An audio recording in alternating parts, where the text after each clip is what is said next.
Okay, hallo. Genau, dann hallo zu den Leuten, die wir jetzt gerade nicht sehen. Alle anderen hier, wir waren ja schon hier, haben uns gerade schon unsere Arbeit gezeigt. Okay, I'm switching to English now because the language of this course was in English. And first of all, we want to say thank you for the kind invitation to use the space. We are at Bauhaus Reuse today at Ernst-Reuter-Platz. And the Bauhaus Reuse is a place that we think it doesn't just share their space with us today, but it also shares a common interest, or let's say a strive for finding new emancipatory spatial practices. It is supported by Bezirksamt Charlottenburg, Wilmersdorf, and it's also part of the WIA festival. It's one of the event locations. So there is usually an exhibition here, which is we unfortunately made disappear. Today we will hang it up later, and so we're very glad to be here tonight and to present and discuss the results of the workshop that we've done in the past 4 days. And the workshop was with a group of students from the architecture department of UDK.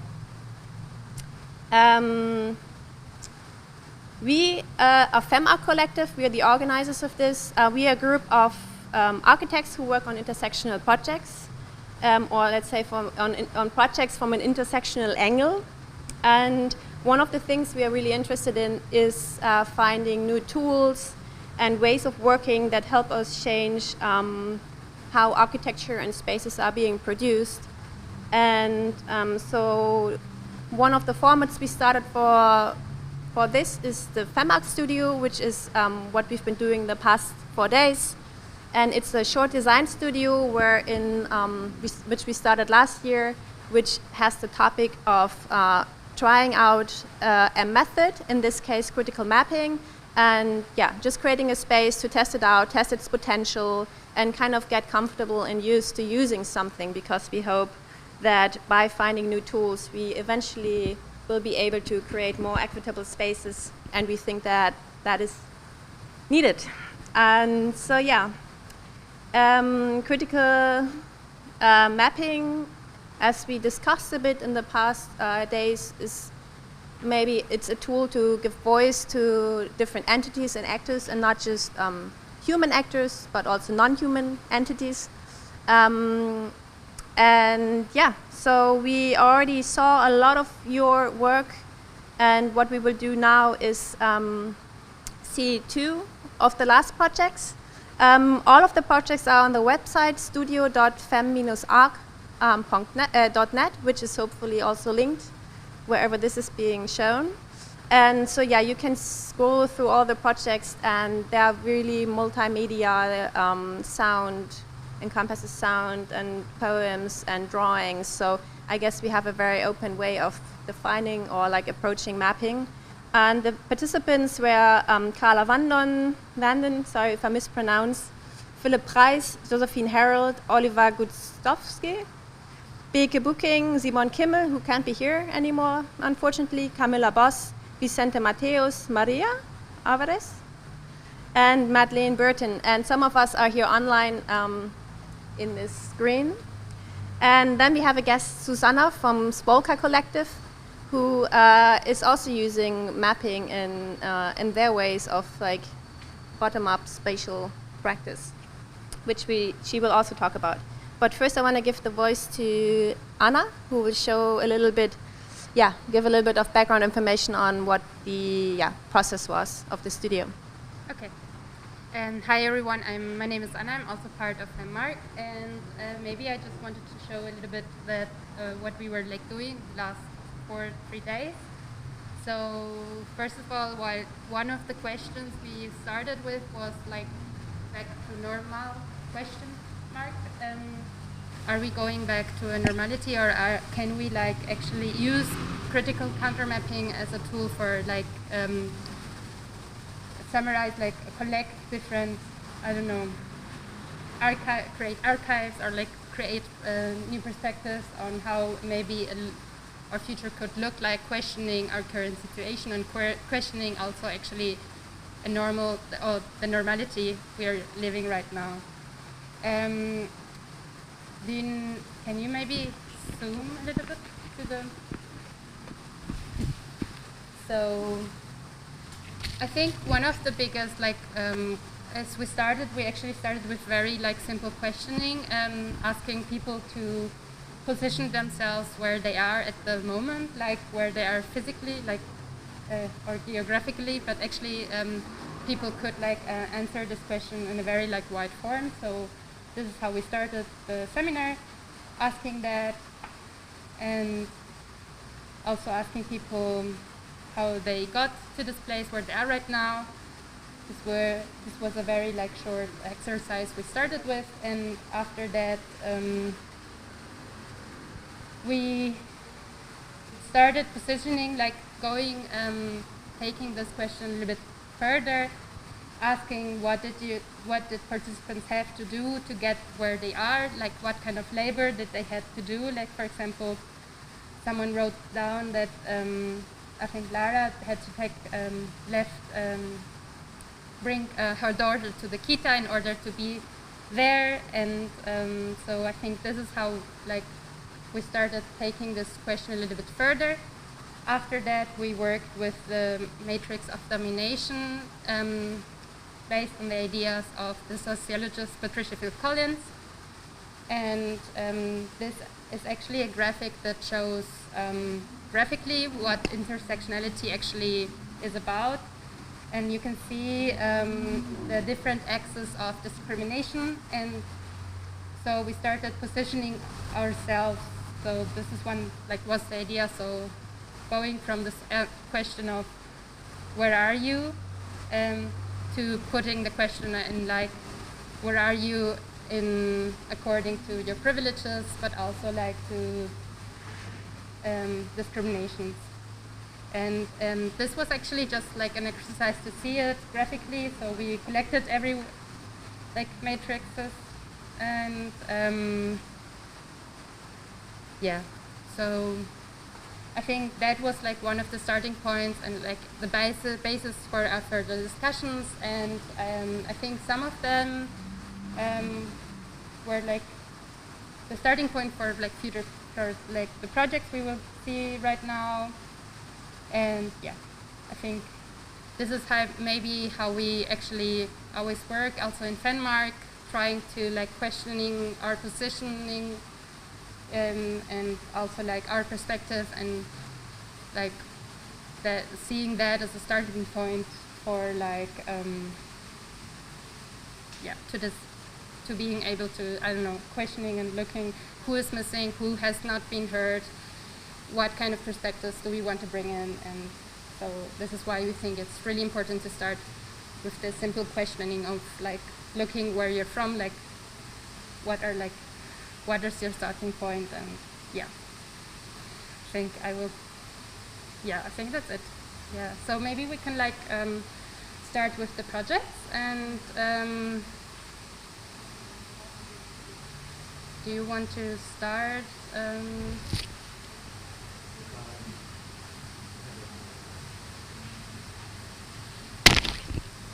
So I give the voice to Oliver. Thank you.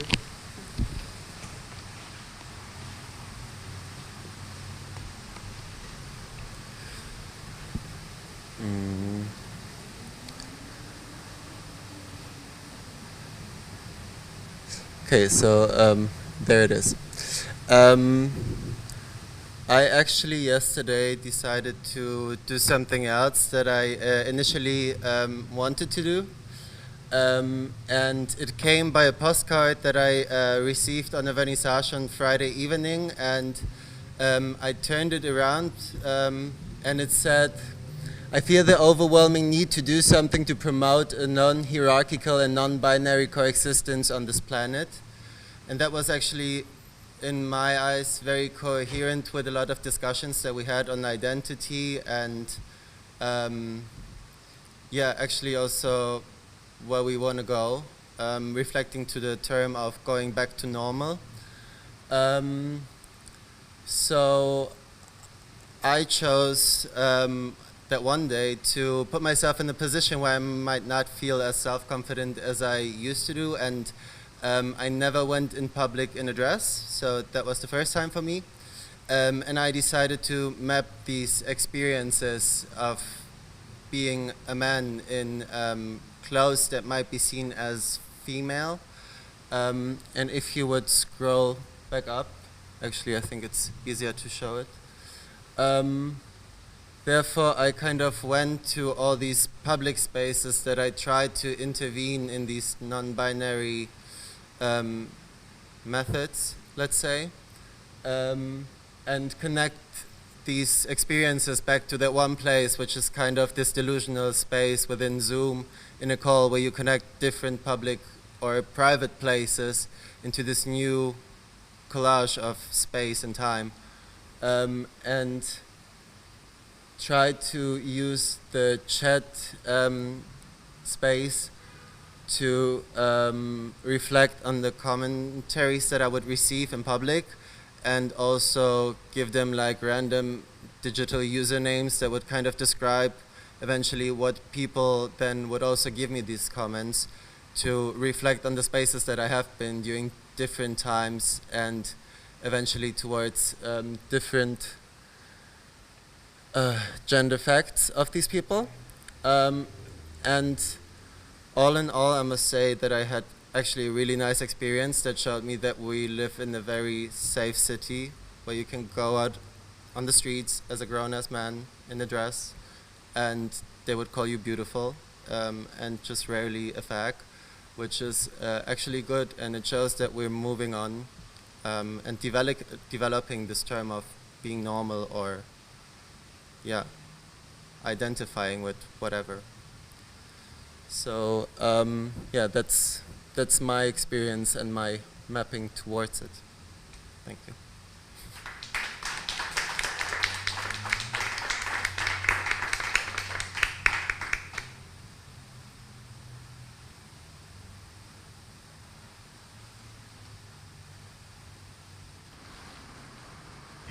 Thank you, Oliver. And I found it interesting because I had the feeling that everything started also with this question, like, I don't know, when we were discussing this matrix of domination, like also, I don't know, there you can position yourself, and we were asking ourselves what happened if you'd do it in the middle. Can you actually also position yourself or look at it as a more fluid way?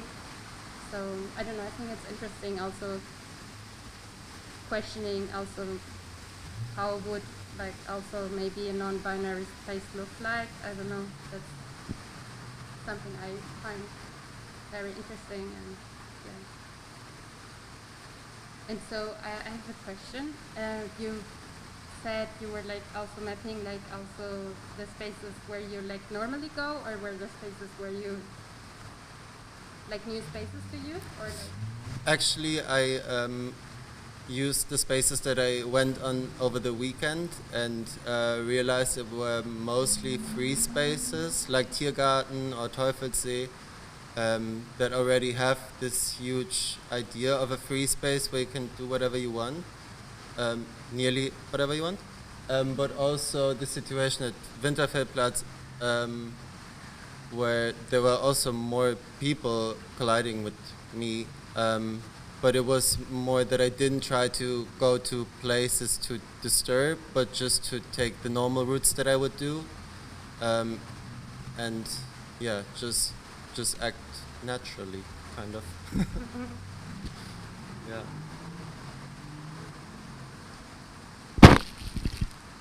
Does someone has another question or comment?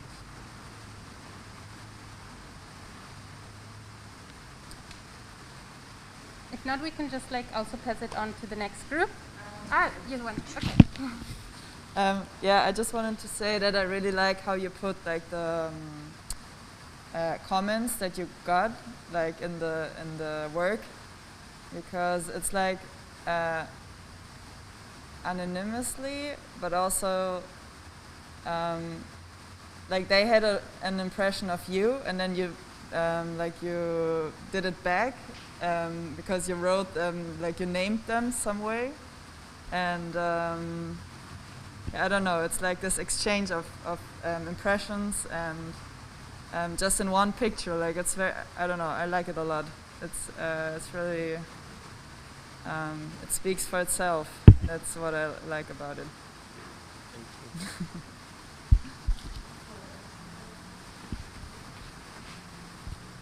Thank you. I have a question because one of the last comments in this little text, the blue text, one of the, not comment, but The quotes. yeah, the quotes, Yeah. is that actually is nothing new. Yeah, Like it's actually non-binarity is completely normal thing. So I just wonder about your experience. Like, do you think it's something new in some way? Like that maybe 2 years ago would not be the case? Or do you think this has to do with other processes in the city? Or like how do you reflect on the, you know what I mean? Like the recent situation of the new normal? Well, it was definitely something new for me, but I feel like that there is a shift in the discussions that you can have about it, and that people are way more respectful talking about it without putting you in a box. And I also, the first time, had the experience of somebody asking me how I would like to or how I identify and how I would like to be called in public, because I also never experienced that, and I just, like, I have been confronted with these images already earlier, I believe, growing up also in a city like Berlin. But then putting yourself into this position and experiencing it yourself, that is also very new. Also, riding a bike with a short dress was very new to me. But I feel like, yeah, it's shifting in public, that it's not seen as something strange. Eventually it gets more normal, also if I don't like to use these terms very much. It's the seminars terminology, so you can blame them. Thank you. Thank you. Yeah. Do you think this is a project that has come to an end, or did you find ways during this process to go steps further than that and build on this? And because this is like a lot of data collection in a lot of ways, and I was wondering if you've identified ways how to, bring this into long term, or also communicate that to other people, or like, you know, build on this. Well, I think not completely yet. I feel like I tried to map out this experience that has been like a journey over a weekend into this one image that would kind of speak for itself, or try to communicate different experiences made, but in one collected space, and then also make it readable towards, or for people that might not have been yet in the position to do so or experience it themselves. I feel like mapping is a good method of translating experience emotion towards a reader that can eventually then understand it differently if you just speak about it in a, let's say, scientific text, you know, because it's more relatable eventually. I don't know if that has yet answered the question completely. It doesn't have to. And my follow-up question would be if this is your new normal now. To what extent is this your new normal? I think I need some time to reflect, digest, and grow out of it or into it. I don't know. We'll see where the journey goes.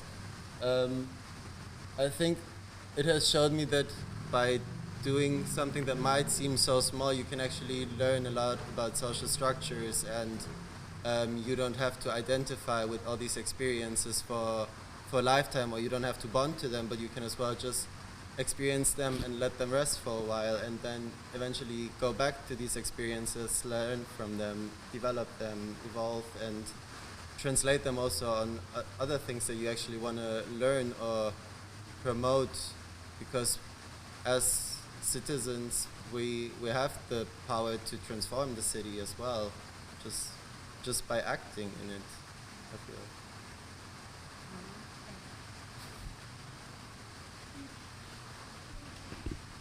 Thank you. Thank you. Thank you, Oliver.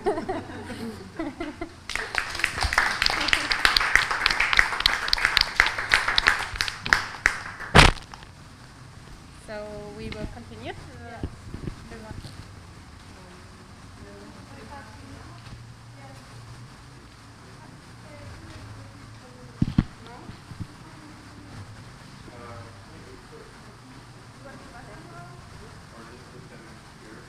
Because we have physical math.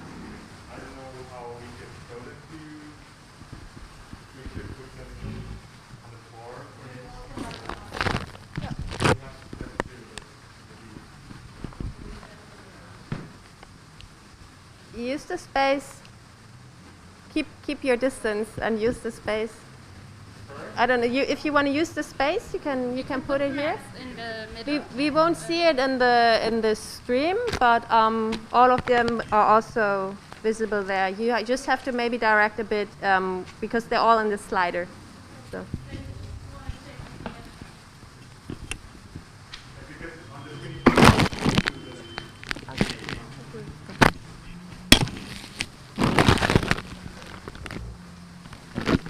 So for the people watching now, I think we have some maps that are like physically here at Startup, but we will see also them in a digital form. In digital form, you can always zoom in to see how.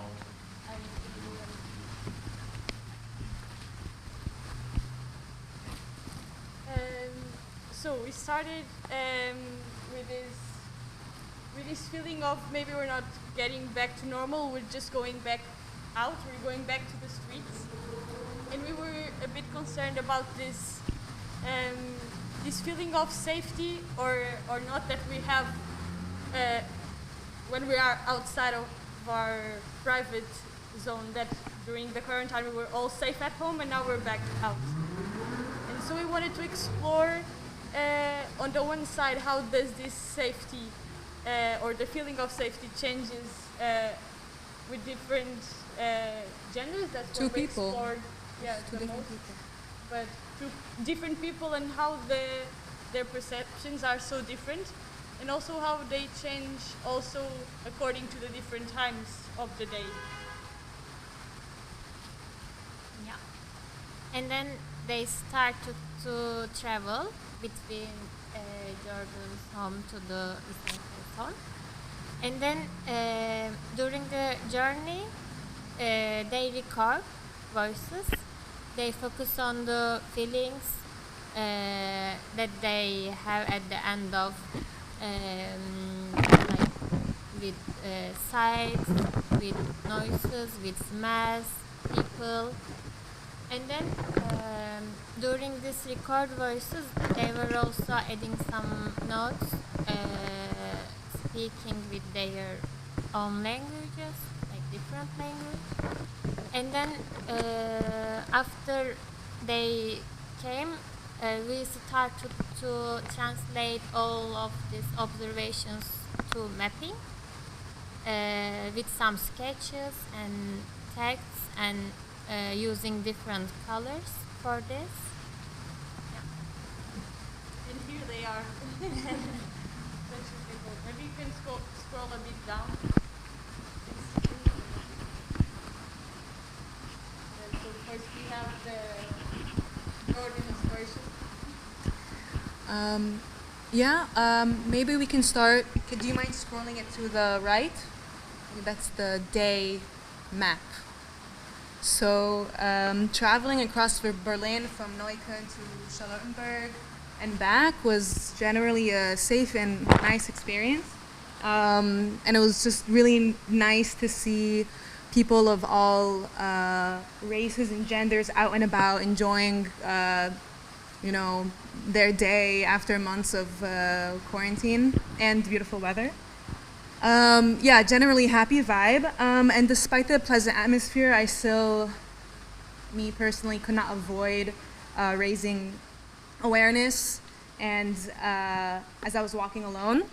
And that sense didn't, per se, it didn't ruin the journey for me. I was just more alert to people staring and catcalling me even. so I was just more alert to things like that even during the day.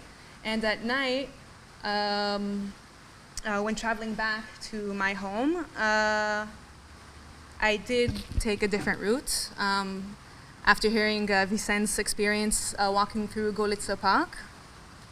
And I just decided to change my route because of that. And we basically had to walk through a park, an urban block, and public transportation. And all three elements, of course, had a different ambience, and both neighborhoods also greeted me with different feelings. And in a span of just nearly an hour and a half, I saw a city. I saw so much. But it's just a shame that I sometimes have to take an extra step to feel safe, despite Berlin being generally a safe city. And that is just part of my unchanging normal. And I guess my night experience would be a 9 out of 10, and my day experience safety-wise would be an 8 out of 10. So I think those are pretty good scores. Go Berlin. Definitely better than mine. If you want to... So, if you can to the right, so we can see the daily one. I mean, as Maria and Jordan also said, we sort of did the same, exactly the same route between two safe places, in this case, Jordan's home and our home. And while at it, I was trying to, because this whole experience was based on perception and really collecting as much elements and feelings from our surroundings to then ask ourselves the questions: why do I feel comfortable in this place? Why do I not feel comfortable in this place? And I think the most impactful sort of conclusion of this was how I, for instance, being me, having a certain gender, a certain background, a certain, you name it, I have a hard time really reflecting on that, because whenever I leave home, I'm always confident, I'm always comfortable, and knowing that Jordan was doing the same exercise, it made me question, if I was on her position, how would I feel then? How would this city that speaks to me one way would speak to me if I was different? So I wrote a short testimony that I can read. Maybe it will explain my experience a bit better. So, for as long as I can remember, I've always came home comfortably after a late dinner at a friend's place or a night out at a bar downtown. Knowing that I'd arrive home safe and sound was a given for almost all my life, while my role in the streets was also hardly ever questioned. How I feel outside is tightly linked to my background, ethnicity, and gender, just to name a few. This exercise made me not only be more aware of my surroundings and my overall comfort in the streets, but also how my presence affected the experience of others. Knowing that Jordan would follow a similar path at a similar time, all of the details from my environment were carefully questioned, as if it was also my responsibility to better her own well-being in it, which it is.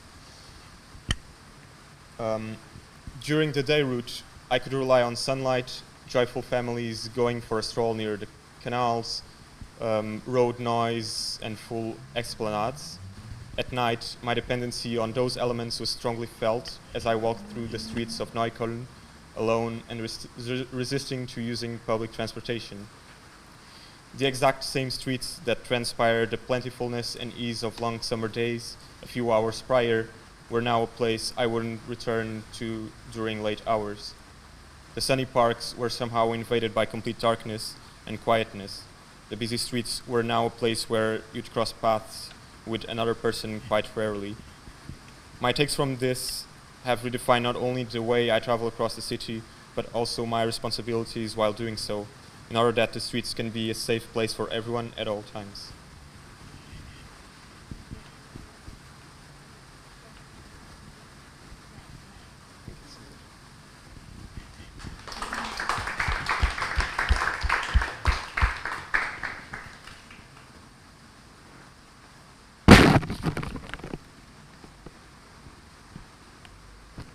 Thank you for sharing these very personal stories.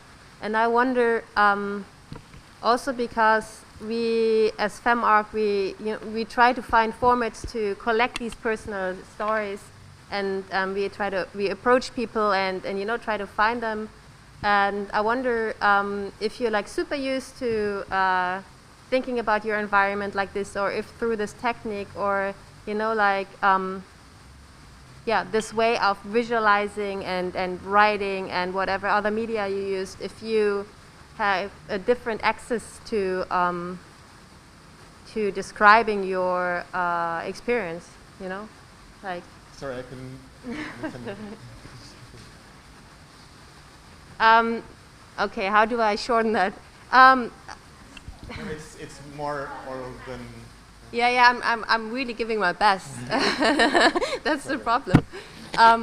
No, I'm just saying because exactly this kind of very intimate and individual way of looking of your individual experience in public space. This is one thing that we as FemArc, for example, collect and try to put next to each other in formats such as our audio walk, and to make it more accessible for other people. And I was wondering, because now I see this.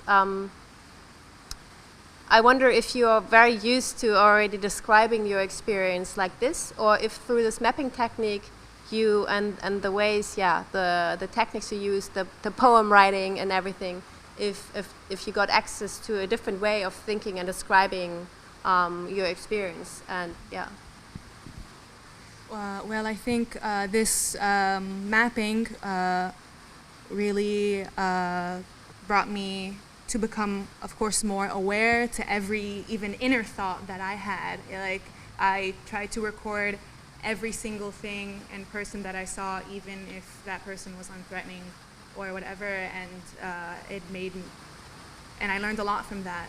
And it's something that, of course, I usually don't do on the daily basis. And we recorded ourselves for the entire ride, walking on public transportation, through urban blocks and through the park, and also not in English. We used our second language as well, our other languages. And that was also kind of, to not maybe seem crazy to people that, of course, I think hopefully I answered your question. This was, of course, a really great learning experience, I think, not only for me, but also for Vicente. And I mean, I certainly think that while doing all of this, I mean, obviously I'm focused on perceiving as much of my environment as I can, so then I could map it. But then I think that even while doing so, because we also recorded the audio of all of this, and then sort of try to put it together in a analog map. While we decided not to do a super Cartesian and the actual map of Berlin, but sort of formatted to our own experiences and the time we'd take to get somewhere, and maybe the bits of it that were least interesting. And for instance, the U-Bahn there, of course, it's like a way bigger route, but we decided to shorten it so that because of our experiences there weren't so meaningful in that way. But then I think just having that as a basis to then sort of fill in the gaps of the things that I perceived around town, but were still being processed in my head, while having that format to work on, I could sort of walk through that visually through the map and put all of the elements that I saw through the city. And it made me also be aware of certain places in town where I don't really feel that comfortable, and when I don't feel that comfortable, and why I don't feel that comfortable. Because obviously most of us, when we're walking through the streets, we're typically busy or going somewhere, and we don't really notice it. I would speak maybe for myself, but I think it was a good exercise to lead us to thinking a bit more about this, I would say. at least we were at home waiting for them to come, and it was really interesting to see, like, as soon as they have arrived, we just asked, like, so how was it? And they just tell, like, one or two things, and then they couldn't say anything more. And when you just show them the black drawing of the map, they would just start writing it all, and somehow they had experienced a lot of things that they couldn't say to us, but as soon as they saw it, like, they could see the places. I think it was really, like, that everything was out. So I think it was really helpful.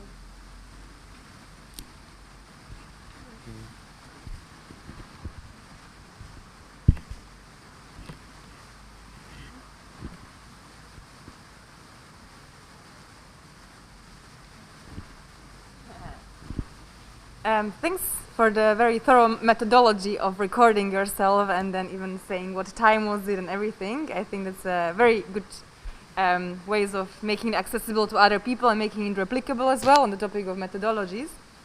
I wonder, because in architecture, we tend to go quite away from architecture at some point, and we are talking lots about our perceptions and how we find things. And I just wonder, to what extent did you think of also some ways of like changing the space? You know, like to what extent you already had ideas of how this could be somehow fixed, or whether you could free yourself from these ideas of, okay, now I need to repair something while mapping. Do you know what I mean?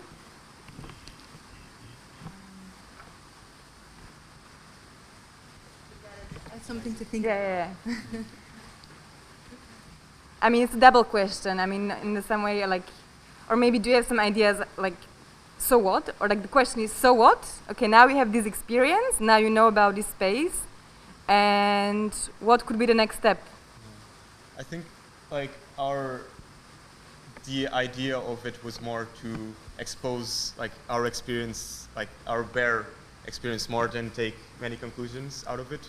Also that, so that then people could sort of follow and, you know, have that experience along with us.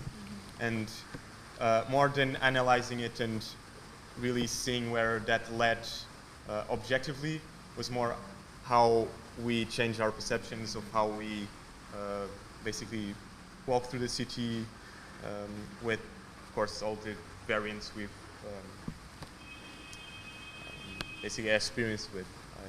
And we're also only like 2 people, so I don't think the next step would be perhaps coming to a solution. I think we would have to find everybody to tell their story, and maybe discover something from those mappings, and then from there we can perhaps see if there's even a deeper problem, and then from there maybe find a solution. Solution to world. I just wanted to add, because we already saw that here, but it's also on the website for whoever didn't see it. Madeleine Burton, I think Madeleine Burton, who is here just online, she also did a mapping, which is also like more like a spatial mapping and a drawed mapping. And I think this is maybe then the next step to really be create this methodology that also other people can use. And I think she tried to do that, which you can see on the website, to create this template that other people can use to map their own emotional journey throughout whatever spaces. And I think this is also a very beautiful way to actually make it more, you know, make it more become a tool that can be useful for more people. But also, we are here right now to step back from just trying to always just build, right? And but this is a nice transition, because you are, maybe you can tell us more about how you in your work with your collective deal with this kind of things, because we already learned from the other Susanna from Spolka that you do beautiful mappings, listen to pigeons, and now you're trying to sell that to people in the process of, like, to a client who asks you to build a sauna. And I think that's really interesting. Yeah. Transition, yeah. Yes, so thanks for inviting us, first of all, and thanks for your works. It's always interesting to see more mappings, of course. Yeah, I mean, we are also experimenting in Spolka with mapping since a couple of years. We are a collective of sociologists and architects, as probably Zuzana introduced. And she's a sociologist, I'm the architect. There is more sociologists and more architects. And the mapping is somehow a natural way for us to combine those two worlds, because sociology is quite a lot about data and about knowing about the world and like having everything mapped out and knowing about stuff, having enough data. And architecture and urban design is much more about the space and about actually designing something. So mapping mapping in some ways spatial data, right? It's spatialized data. And the data can be of different kinds. So we're looking into this critical mapping and what could it be and how could it be useful for us. And we organized the summer school that you were informed about last time.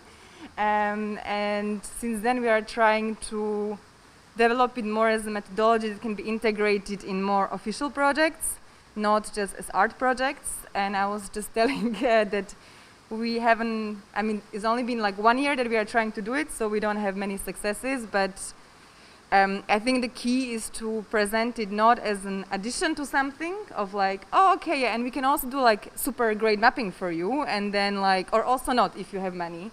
I think the key is to really make sure to communicate, similar to participation, that you can either have it all or nothing. Like, I cannot just do a project without coming there, not doing any mapping, not doing any data analysis, and just like doing something. I mean, if you want that, then you have probably many other people who can do that for you. But if you actually want to be, you know, knowing things properly, we can do that for you. And if you don't want it, okay, sorry, we are not the right people. So I think that's one core thing of selling it in some way, of presenting it really as a vital part in a design process, and that it is not just some kind of a nice have, but it is a must-have if you believe in expanding the world for more humans, for more non-humans, making it more equitable, as said. So that's definitely, I think, something that I could think as how to sell it, because I think in architecture and especially in urban design, I mean, I'm teaching now urban design just across the road.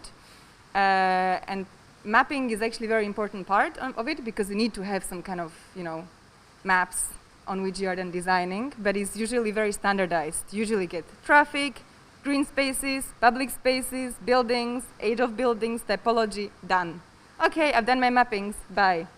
But this is very old-fashioned ways of understanding the world and of understanding the built environment that comes back like, it's a very modernist idea of actually perceiving space. There are mostly actually no people, of course, no pigeons, no different kind of greenery. So, I mean, mapping is actually there. I mean, mapping is part of the process. Like, you have to do some kind of mapping anyway. So it's just about how much you expand the things you are mapping and the things you are looking at, because you are going to be doing it one way or another, right? Like, you cannot just come somewhere and be like, okay, I think this house has to be there. You're always going to be doing some kind of analysis. So I think the point is not really necessarily bringing something new into the architectural or like urban design process, but it's more just making it, I would say, in a proper way and in a reflective way. So like being really aware of what am I mapping, why am I mapping it, how am I interpreting it, how am I putting all of these data together, why am I choosing some things than other things, am I actually, like, am I making a model of the world that is, yeah, more just, or am I just, you know, making a model of the world as I know it? And I think that's where the mapping has a big potential. So I think it's not necessarily about having to sell it to someone. Like, I think it's you anyway have to do it in the design process, and it's more just about showing that yeah, you can just like expand it a bit more, and then you can get a better project actually at the end of the day, because the base of the project is just much better. You are not building on some kind of Luftschloss, base, but you're actually like building on a solid ground and on a very, very varied and pluralistic solid ground. And if that's what people want to be doing, then great. If they don't want to be doing that, then you cannot sell them this thing because they don't want it. Long answer to a question, because I don't have an answer how to sell it. So this is just all in theory. Yeah. Can I ask a question? Or no? Okay. Yeah. I just wonder, because you said I was thinking about this term of mapping in a modernist way or something. So I take just some elements useful or interesting for whatever I want to continue on. And I find this interesting that you say, okay, I also want to map, for example, pigeons or something else like that. But where do you then draw the line? Like, where do you say, okay, here, this is, because now you also put a filter. Like, you also say, okay, pigeons are important, but why not the ants underneath the ground or something? Like, where do you stop? Or when do you say collectively in your work surrounding that, okay, now we actually have an image that is broad enough to reflect on this space you're analyzing, let's say?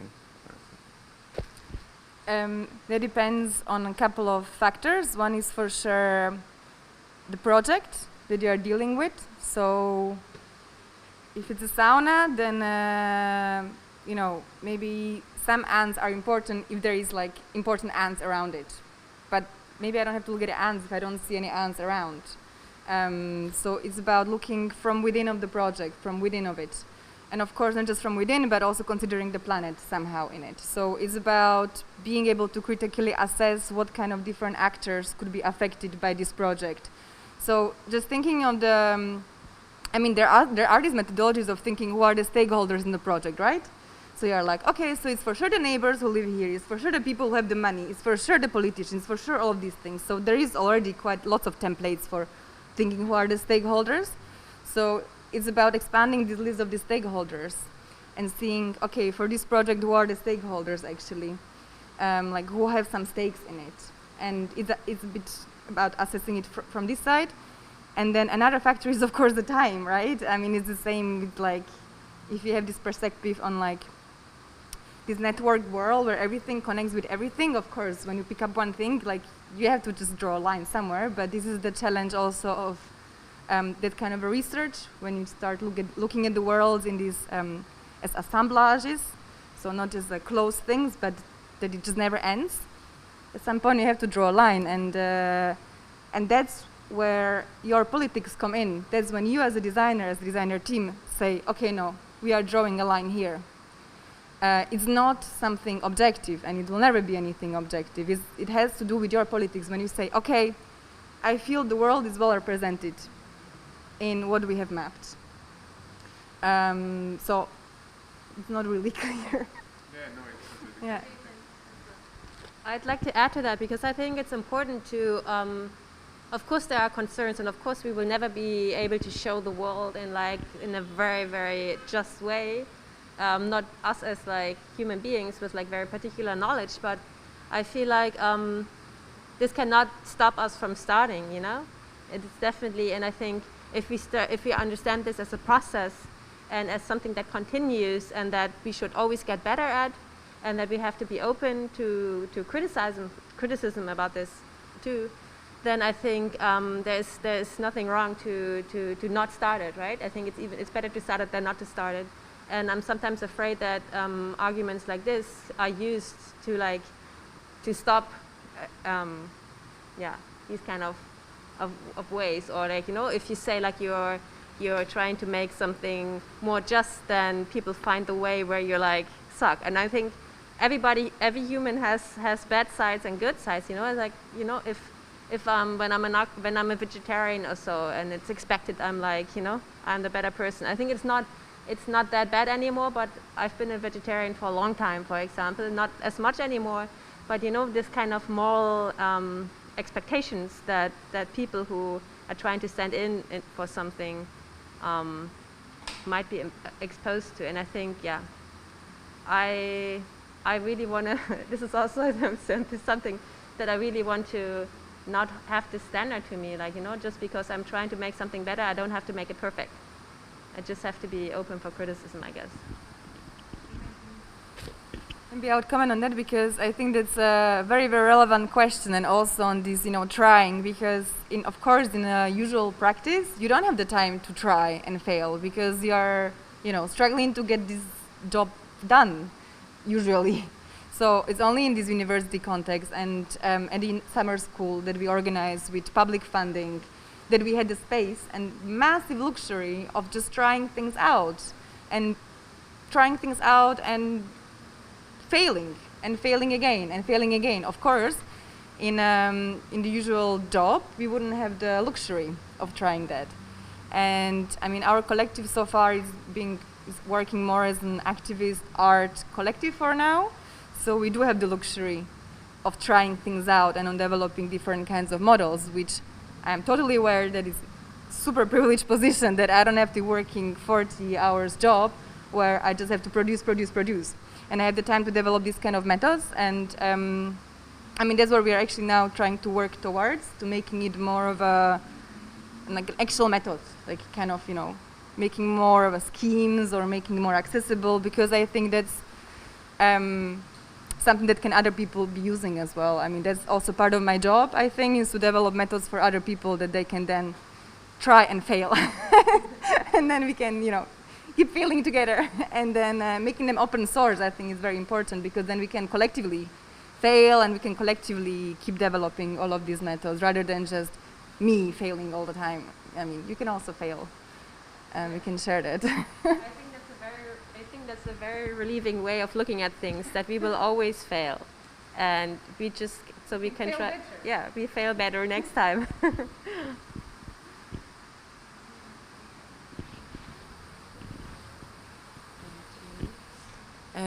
I was wondering, which is maybe relating a little bit to the last question, but about the non-human actants that can't communicate.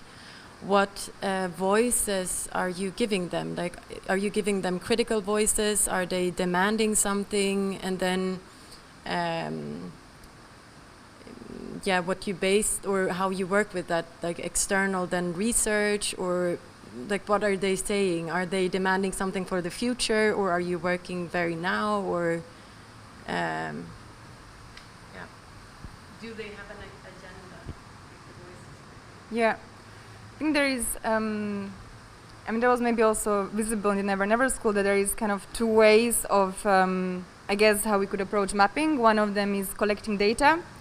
And there you can more work with this kind of agenda of kind of trying to show, look, these numbers are decreasing, or this bird demands this kind of environment, and you don't necessarily have to have them participate in a direct way, as you could maybe have humans. You don't have to do interviews with birds. I mean, there is also different kind of experts that already have gathered this kind of data or know about it. And there is actually, I mean, it's not our project, it's a project that was happening in Aarhus in Denmark, where they had different ambassadors. You know this project?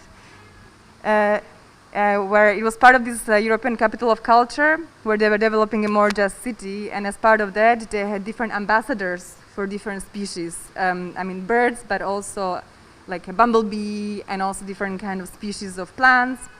And then the job of the ambassador was to learn everything about these species and about the needs in urban context of Aarhus specifically, and to be the voice in the human debate, because at the end of the day we are having a human debate.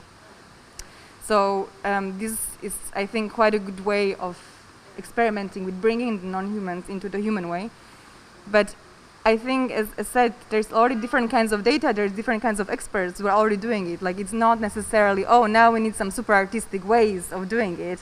It is already happening. I mean, we just have to kind of expand it. We have to involve different kinds of experts in the planning processes. I mean, how often do we invite, you know, biologists to an urban design process? Like, never.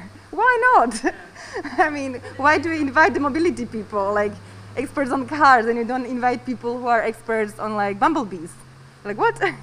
You know? Is this something that you then, when you get a client, that you demand them to like, or like try to make them invite different people in the project, or something that you work with as a tool as well? with these type of experts to... I mean, as said, we have not done a proper project. So the question was if, like, in the real projects, how we would do this in such a way. So we haven't. We started now 2 projects where we are gonna try to do this of bringing different kind of actors. So I cannot tell you how this is gonna be done yet. But on one of the projects, it's about creating environmental strategy for a city, and there I was actually, nicely surprised that actually you have to bring biologists and you have to bring these different kind of experts on geology, on different kinds of rocks even. So it's about, so we are going to be doing that because we have to actually by law to invite them. So actually even the laws are there for this kind of a more than human planning. It's just no one is doing it properly. Everybody is just like, okay, fine, but it has nothing to do with nothing else. And I think the important way is just maybe using also those kind of opportunities to do it properly, to actually invite people who know about it, who care about intersectionality of the space, because space is just intersectional. We cannot kind of, get out of that. There are many different interests. And using those things, but in a proper dialogue, not just, okay, what do you have to say, but using also these experts to co-design with us the strategy. So that will be definitely one way. And then there is, there was like a more data-driven mapping, but there is for sure more of a experience mapping, or like, getting sensitized, I think is the word, sensitized to the experiences of the others.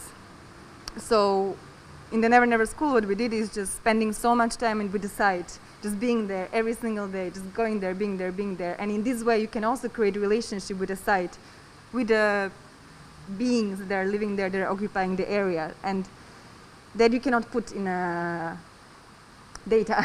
You cannot make it very tangible, but it's there.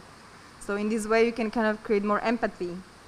But of course, you have to kind of then reflect it, because it's still just your idea of all of these things, but definitely can make you more empathetic towards the needs of the others that are not you. Being other people, or also being humans or non-humans. Yeah.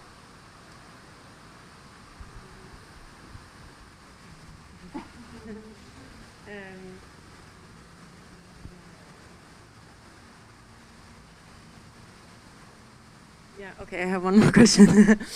Is it hard because you do record sounds and use different medias, right, and sketches, and you do different ways of experimenting the site and so, and then you, or maybe that's more a question, do you always translate it then into mapping, and how do you feel the translation process? Do you feel like you lose data then, or do you? How is the translation process to? Yes, you do lose data, because that's also the whole point of kind of analysis and like synthesis of data, and you throw away some data, and then in the synthesis you gain new data. And I mean, it depends who you are presenting the data to, and also how you are going to be working with it. So if the aim is to create some kind of a urban plan, then it's good to create different kind of layers of the areas. So similarly, as you have these Schichtenpläne of green areas, like traffic, buildings, then you can just keep adding more and more layers. And in overlaying them, you kind of start seeing the connections between different layers, and you start discovering new synthesis of what you maybe wouldn't see, because you will be missing some layers. And also maybe you discover some, this geographer who was there, Filipe Rekačević, he has obsession with white places on the maps, which I think is really great. So because when you have all of these layers of a map, and there is still some white place where there is nothing, that's the place where you have to go and look once again, because it's impossible that there is nothing. So I really love his obsession about but how about this white spot? What is here? So not really looking at where there is saturation, because you know a lot about it, you've been there. But how about all those where I don't have enough information yet? And for me, definitely, just working with the space, the map is top-down map. Yeah, it's not the best, but I think it's a good way of comparing data and synchronizing them.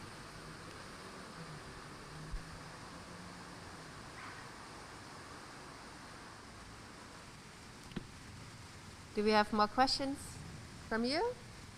No? Then I would say I'm also ready to take off this mask and and meet you all outside. Thank you very much. Also, thank you very much, Peter, for taking care of all the technical things. And yes, thank you for being here.